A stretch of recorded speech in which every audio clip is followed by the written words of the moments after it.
Vanessa and I both want to thank you sincerely for all of your wonderful comments and support and cheerleading last week. It really means the world to us and gave me the inspiration to go forward this week and master technology.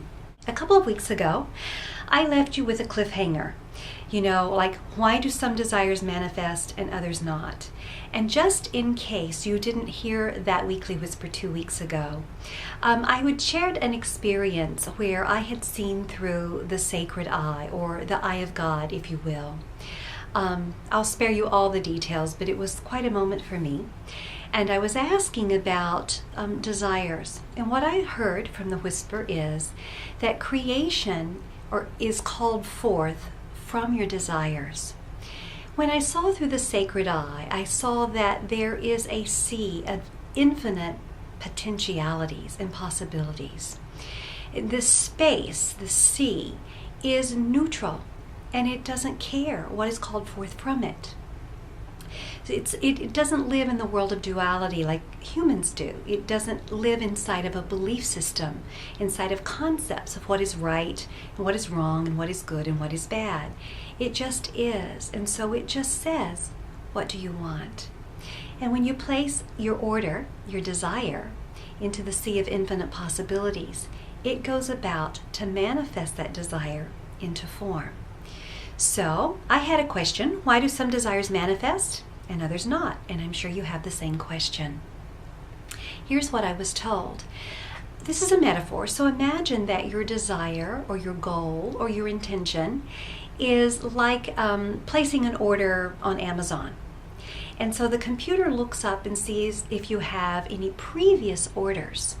And if any of these orders you've placed to the universe, now on Amazon it doesn't really matter, it doesn't care. If it gets your money, that's fine.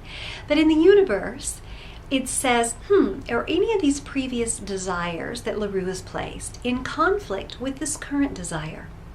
And if it is, the Central Intelligence Center will put that previous desire on hold, or whichever desire is strongest is going to win.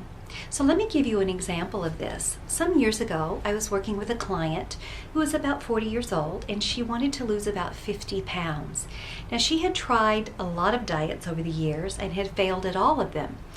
And as we began to work with her, we discovered her previous desire that was manifesting and had manifested for over 20 years, that was preventing her new desire of losing weight from happening.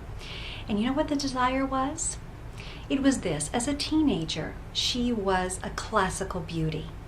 She was so beautiful, every woman would have, been jealous of that kind of beauty. She looked perfect. And the attention she got from men was quite disturbing and horrific for her. And she, as a teenager, didn't really know how to handle it. It was being overwhelming. One day, she decided that she wanted to be overweight. And that desire manifested, and it continued to manifest until she discovered that desire, because it had gone on an unconscious level. It had gone onto automatic. Now, that was really a deliberate desire that she made. Oftentimes, the desires that we have that are in conflict and preventing our current desires from manifesting are desires that were created by default. So you may need to look closely. So look at the desires, the orders you've placed to the universe, and then look backwards in time and ask, if this desire isn't manifesting, what previous desire might be keeping your current desire from manifesting? I'm sure you'll find something if you look sincerely and deeply.